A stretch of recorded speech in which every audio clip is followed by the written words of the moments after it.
We are in Matthew 14 today.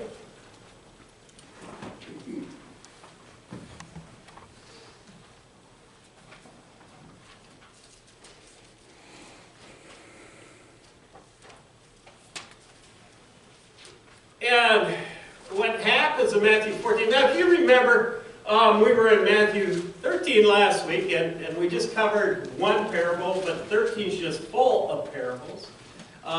That is, Jesus would take kind of earthy stories that were familiar with people and cast them alongside, which is what parable means, in order to make a spiritual point. And just, I wanted to note this, that he didn't start doing that until that time. Some time has already passed. He started meeting resistance, and he started speaking in parables. And so that if you wanted to know the truth and meditate on it, you get it. But if you really weren't interested, it would pass right through. 14 is interesting because in chapter 14, you have the miracle of the feeding of the 5,000. We're not going to go there. We're going to go right after that. But that's kind of the context you should keep in mind. So if you go to 22, verse 22 of chapter 14, it says this: immediately Jesus made his disciples get into the boat and go before him to the other side, while he sent the multitudes away. And when he had sent the multitudes away, he went up on the mountain by himself to pray. Now when evening came, he was alone there. But the boat was now in the middle of the sea, tossed by the waves, for the wind was contrary.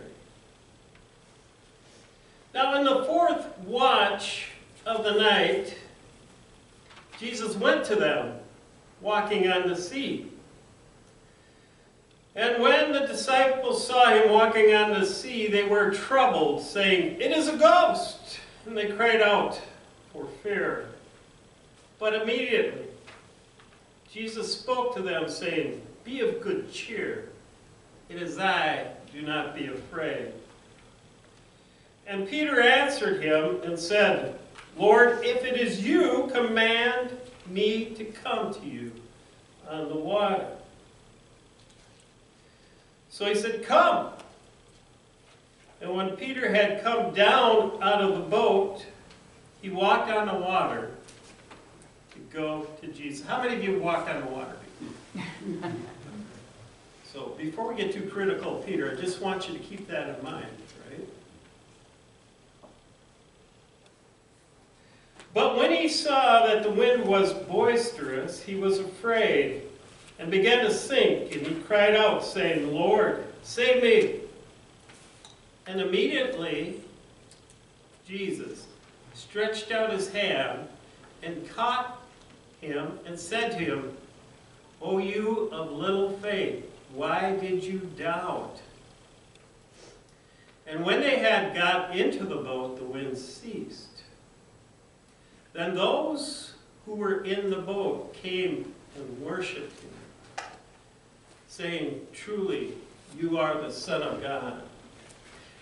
At night, before I go to sleep, I like to read. And I know you think I read spiritual things. That's really not usually the case, but I do try to read clean things. Recently, my daughter borrowed me the book Peter Pan. And so I'm sort of reading the classic at least some nights. Kind of struck me, right? The book began as a play back in 1904 and turned into a novel around 1911.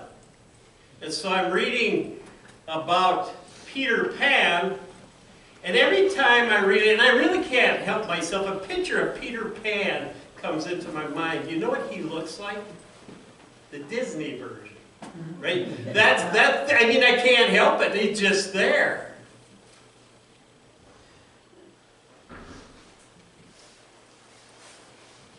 But there's something about it that sort of strikes me, and I'm not saying the author, I knew his name, Barry or something like that,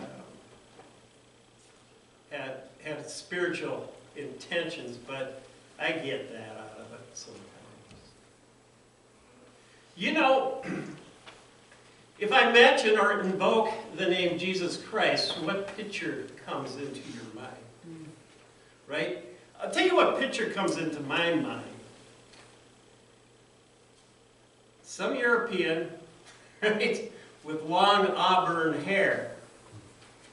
I've spoke on this, and I've tried to describe Jesus as a Jew before, and I've tried to do all things, but in the morning when I wake up and I invoke the name Jesus, the first picture that comes into my mind is a European, preferably Swedish.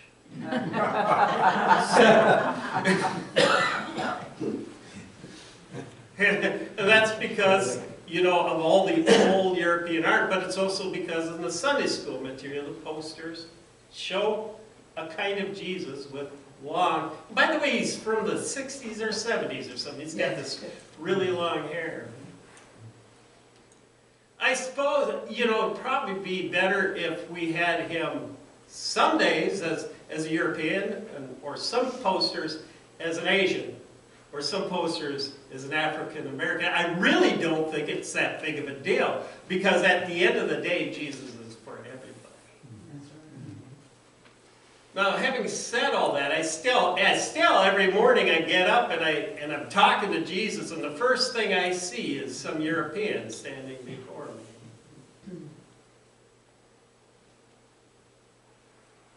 So first impressions, right? You know, it just gets into your mind, and you just can't really get rid of it. In fact, I don't think the first impression is any big deal. I think the point is for us to spend time with Jesus. And when you spend time with Jesus, he takes you beyond those first impressions, right? And begins to reveal to you who he really is.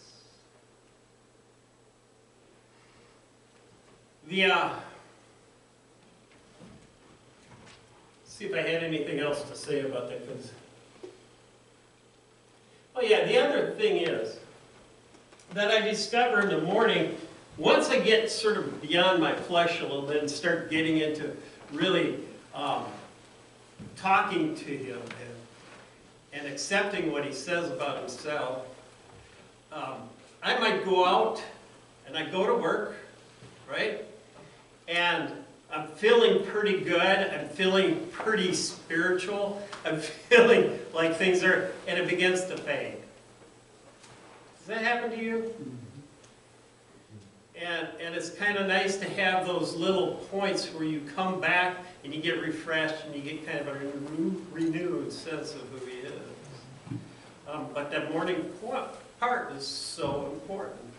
And I sort of feel that's how it was for the disciples, because, look, you know, these guys, particularly in these first 3 years, there's an impression they have of who Jesus should be.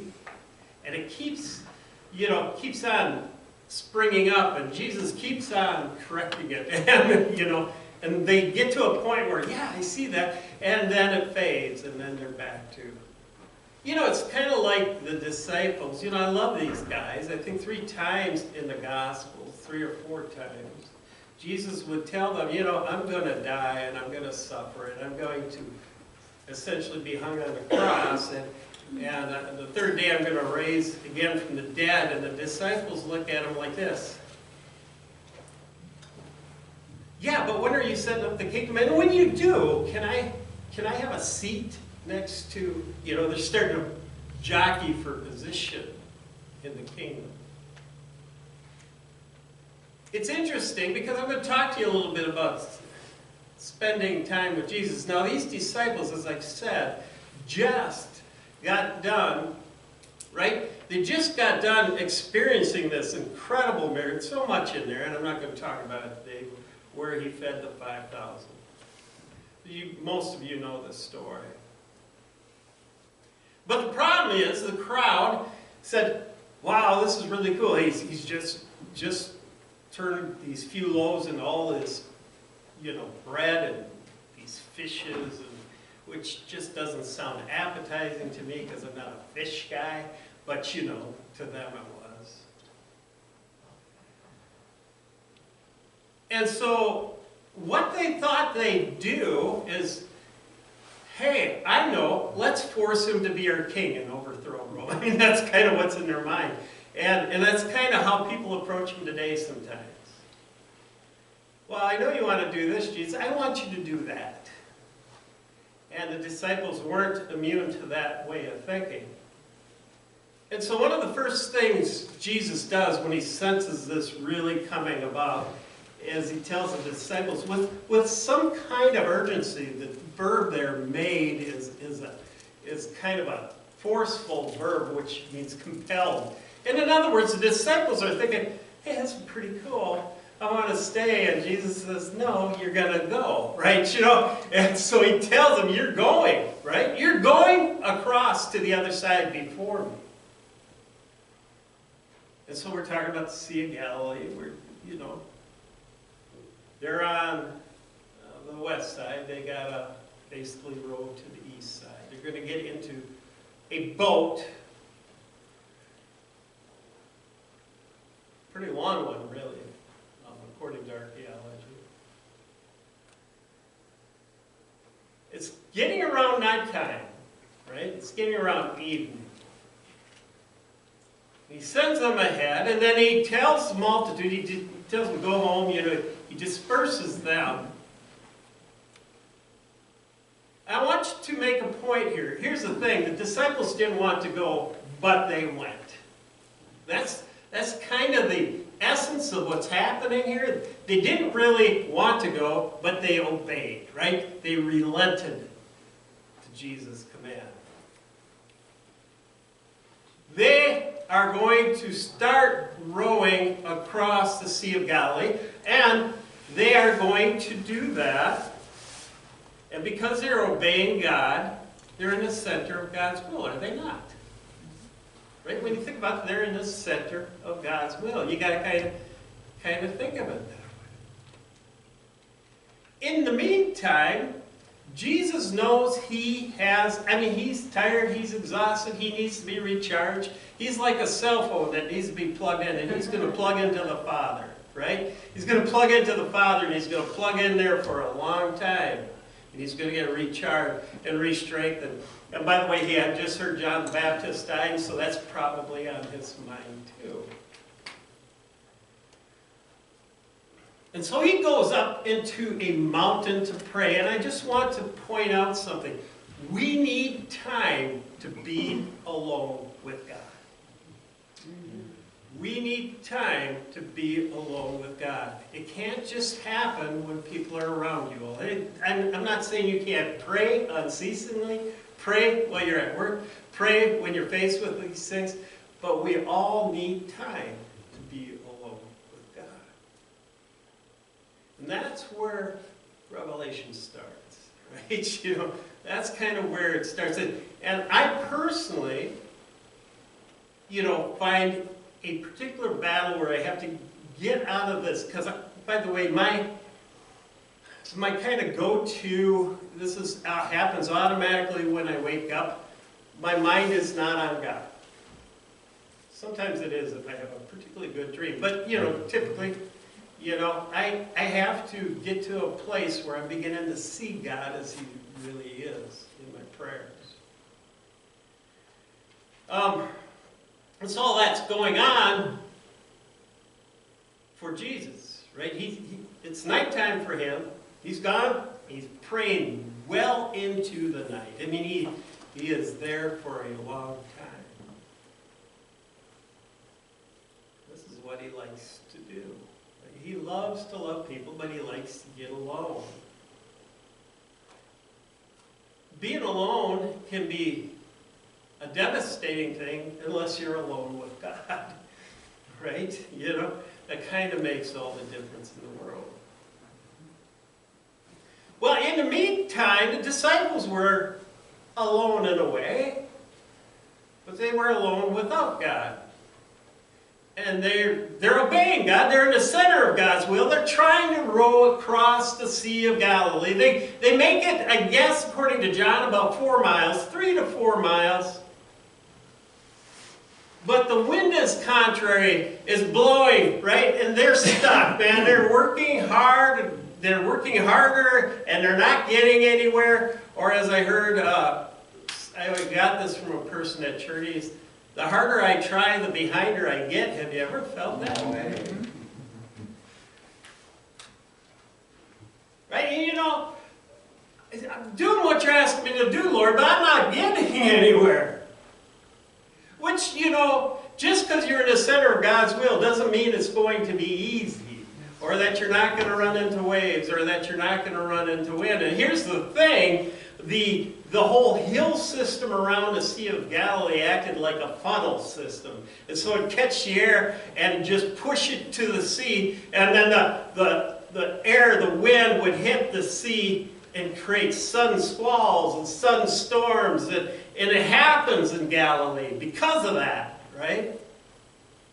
And so now they're dealing with winds that are contrary, and they're dealing with waves that are high, and I'm just trying to picture myself in this situation. And by the way, it's nighttime, right? You know, which, you know, as fishermen, they're kind of used to, but it's nighttime.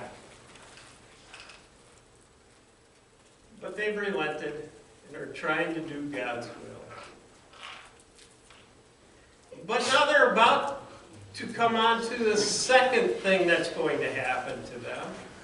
And what is going to happen to them is Jesus is going to show up, right? And he's going to reveal himself to them. And so it's the fourth watch of the night. It's the fourth watch of the night, which means it's between 3 in the morning and 6 in the morning. I don't know which, and we're not told. We're just told it's the fourth watch of the night. Some translations will say early in the morning, but really, it's the fourth watch. Literally, that's what it's saying. And they see this kind of shadowy figure, right? This sort of shadowy figure coming across on the sea.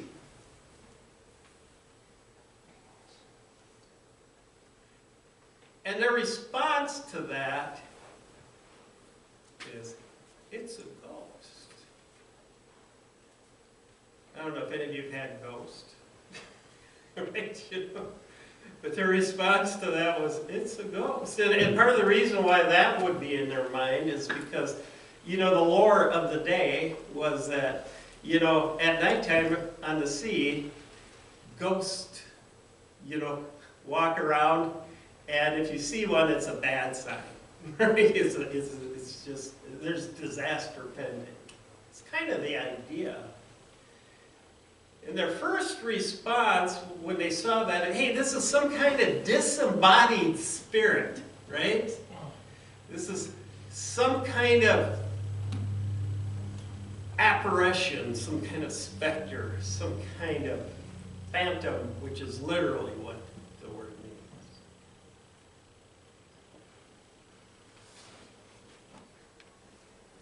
And they're filled with terror. Essentially, that's what it's saying. They're troubled. They're agitated. Everything's being turned upside down. You know, which is interesting because, you know, if you want the circumstances that are bothering you at a particular time to disappear, get a worse circumstance in your life, and then it takes it all away. What they see is this apparition. You know, that's what they see. But, you know, if you're seeing, by the way, if you're seeing something like a ghost, which I'm not saying people don't see them, I'm just saying usually they misinterpret what's going on spiritually. But if you see some kind of apparition, one thing you kind of come to the conclusion is that you're seeing something supernatural, right? And at least they had that sense, and it's scaring them. It's scaring them. And this is what Jesus does. He talks to them. most of you had this experience where you got alone with God, and then all of a sudden He talks to you. And you might have even been dealing with something that you're fearful of, and all of a sudden He talks to you. He says three things. He says, be of good cheer, or take courage. By the way, if Jesus tells you to take courage, you know it's Him when your fear leaves. It just leaves, right? Be of good cheer. Second thing He said was, it is I. And the third thing He said was, do not be afraid. It's the first two that really fascinate me, and the second one particularly. In the Greek, it is I is translated I am. I am. I am that I am. I am the God who showed Himself to Moses at the burning bush. I am Yahweh. Or if you prefer Jehovah, I prefer Yahweh. I am Yahweh.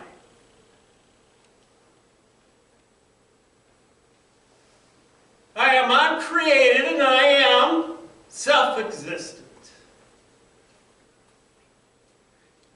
I am unchangeable. I am unchangeable. And I am everlasting. I am that I am. I am Yahweh. I am the Elohim who created the heavens and the earth.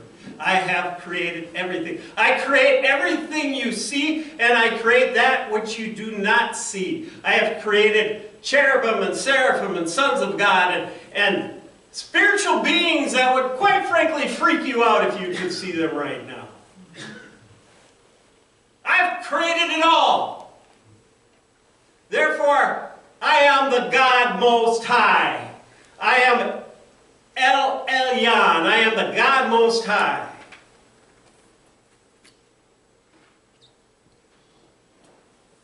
I am El Olam. I am the everlasting God. I am the El Shaddai. I'm the one who revealed myself to Abraham, and I said, Abraham, I am Almighty God, therefore walk before me and be blameless, which I think is what He's saying to him is, walk in my almightiness. I am El Rohi.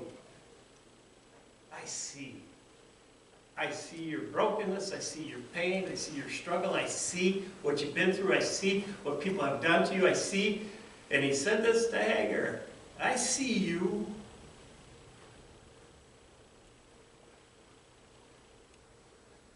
I'm going to make a nation. I am that I am. I am Yahweh. I am Adonai. Right? I am Lord. I own everything. I am the God who provides. I am the Yahweh who provides. I am the Yahweh who sanctifies you. I am the Yahweh who is your banner, your altar, your victory, your rallying.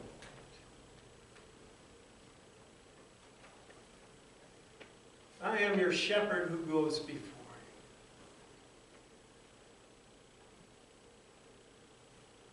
I am the one who heals you, spiritually and physically. I am. Right? I am the one who is with you and will never forsake you. I am. I am your peace. I am your righteousness.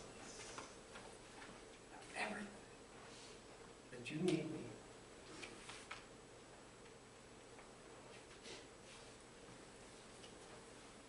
And by the way, I got an army, right? I am Yahweh Sabaoth. I have a host behind me.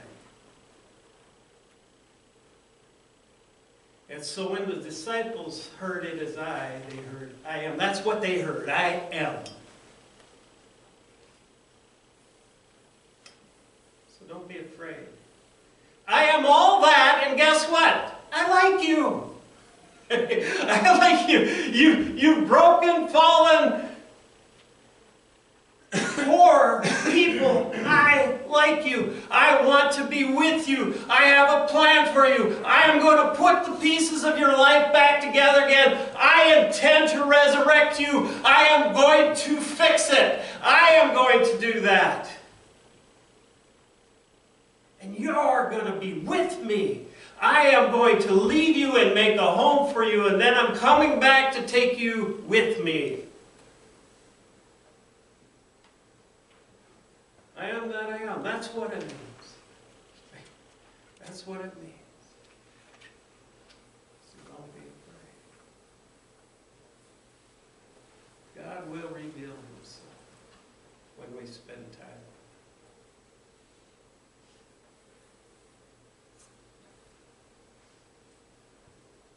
There's two responses to this from the disciples, and one particularly from Peter. So Peter's response was, now this is kind of interesting, so kind of stay with me. You know, he says, Lord, if it's you, right? You know, that's the first thing he says. But here's what you have to understand, that little if in the Bible sometimes, you know, that doesn't have the kind of doubt we sometimes put in it, because this is a first-class conditional statement, which means it assumes the truth. And so because it assumes the truth, what Peter is essentially saying, since it's you, and really, not just since it's you, but really what Peter's saying, since you are, in answer to Jesus saying, I am. Since you are, command me to walk to you. And I love the fact that Peter uses the word command. It's like if you command, look, he didn't just ask for permission, he asked God to declare it as a command. Command me to come. So Peter's in the boat, which really isn't that bad compared to what it means to be outside the boat. Right? So Peter puts his legs over the boat because Jesus commands him. And the command is simply this: come! You want to come? Come! So Peter gets out. And he walks out of the water. He walks out of the water. Nobody else has done that. Period. Peter did. He walks out of water. And although we like to focus on the fact that he started sinking, bear in mind he had to walk on water long enough to get close to Jesus to sink. And here's how we know that. Because when he did start sinking, he said, Lord, save me. And Jesus immediately stretched out his hand and picked him up. Which has always been comforting to me. Sometimes God is going to tell you to get out of the boat. Get out of the boat. And sometimes you say, okay, Lord, that sounds fun. And then you get out, and all of a sudden the winds begin to take your attention, and all of a sudden the storms, and all of a sudden you run into opposition, reproach, or what have you. He said, I thought this was going to be a lot easier than that.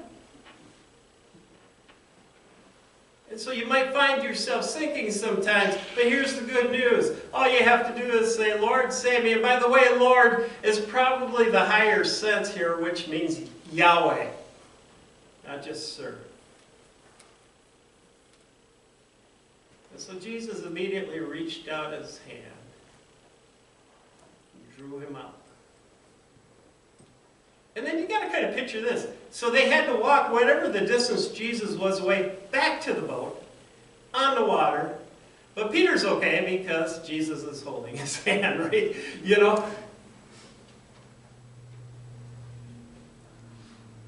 So how did they respond? Well, here's what the disciples were observing. And here's what they had to kind of come to grips with. Hey, first of all, this what we thought was a ghost who's walking on the water is really God. right? And apparently, he can give his power to us because he did it for Peter. Peter didn't walk on his own power, did he? Right? You know, he had to walk in Jesus' power. Jesus does rebuke Peter. I'm sure it was much more gentler than we read it sometimes. But he says, oh yeah, well, Peter, I love you, man. I love your devotion. I love your loyalty, because he was devoted and he was loyal. But why did you doubt? Now that little word doubt's an interesting word, because it means going in two different directions. Has that ever happened to you? Right? You know, where you feel yourself pulled in the other direction. Sometimes you let that other direction win out.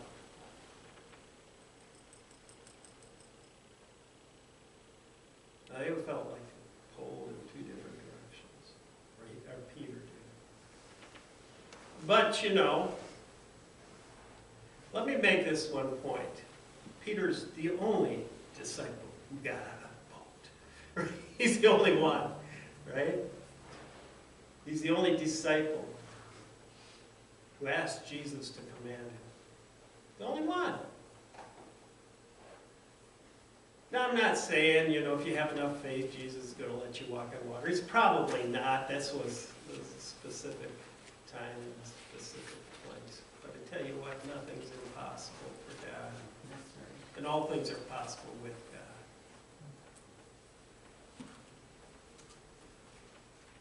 But it has to be by his command, right? It has to be by his word. The disciples themselves, they responded this way.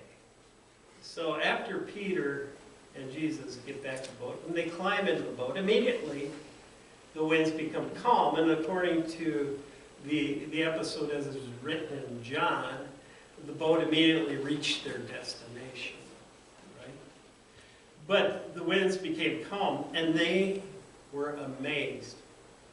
And what they did was they called Jesus the Son of God. This is kind of important, because up to this point, they did not call Jesus the Son of God. We know it as one of his names, but they didn't.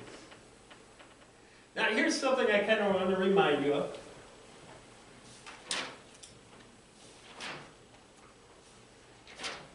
So I'm a little behind here. Let me catch up.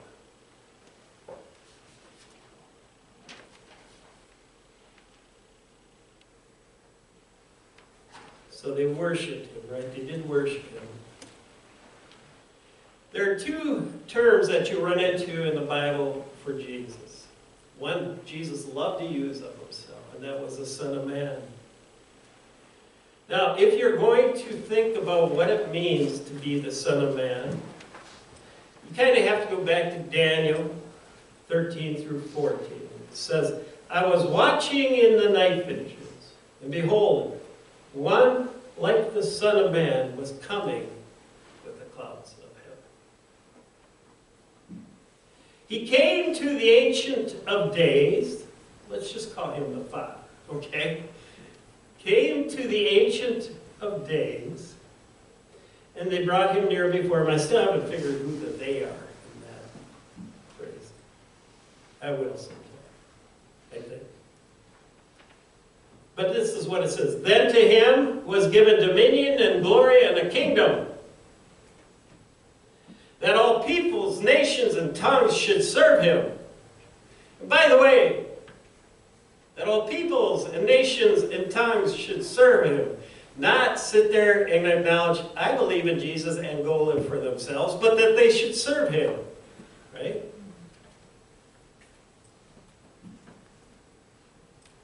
And his dominion will be an everlasting dominion, one that does not pass away.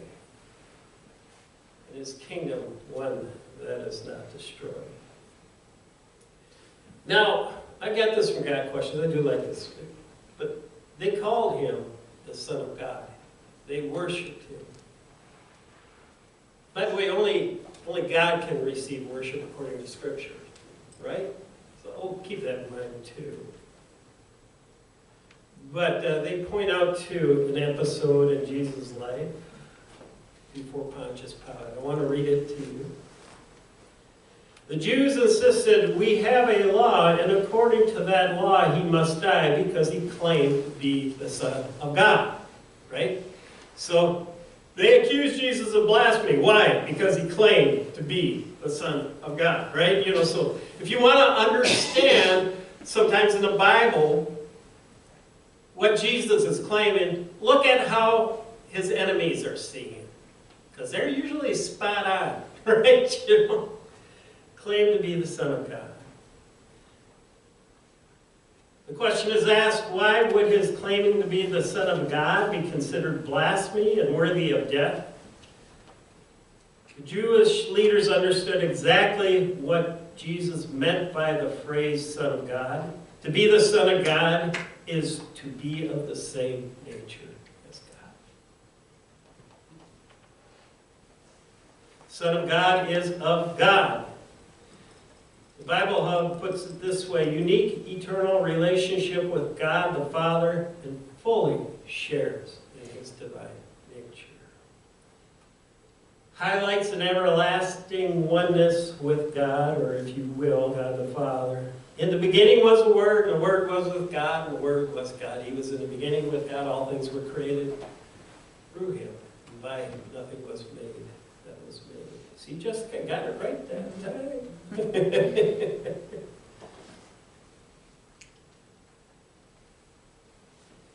He is one in nature with the Father, uniquely anointed for salvation and vindicated by his resurrection.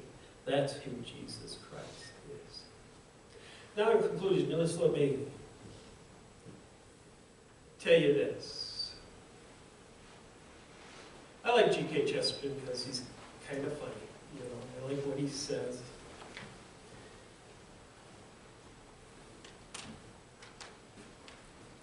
And one of the things he said, it is possible that God says every morning, do it again to the sun, and every evening, do it again to the moon. And what he was talking about is, as a father, sometimes you get a child who says, do it again, Dad, right? Just wears you out, so you do it again and do it again. Can this please stop? But apparently God is not hampered by that kind of limitation. It may be that he has an eternal appetite for infancy. For we have sinned and grown old.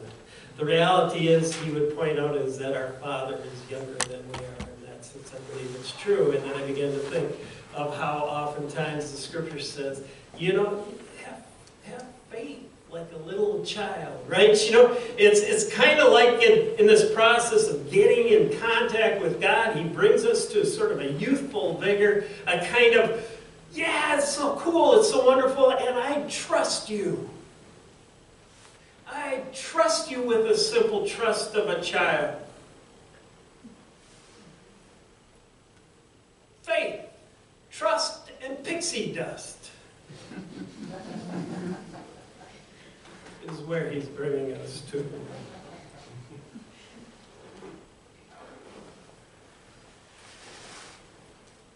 He says things like this, which sounds remarkably like Peter Pan.